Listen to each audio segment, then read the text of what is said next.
Hello guys, in this video I am going to show you how to turn on notifications and how to select contact preferences on the ASOS application.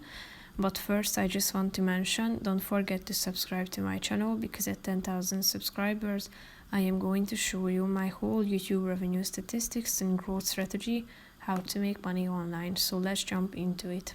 First of all, open the application on your phone. Then tap on the this last icon down below, and after that click on notifications.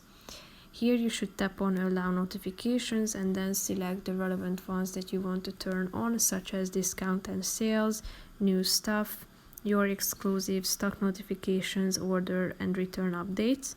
If you go back and tap on contact preferences, you can select your options below, such as discount and sales, so you can decide whether you want to get an email or a text message, and proceed with the other ones as well. If you are done with selecting the relevant options that you want to choose, then click on save preferences down below, and as you can see, your preferences have been saved and updated.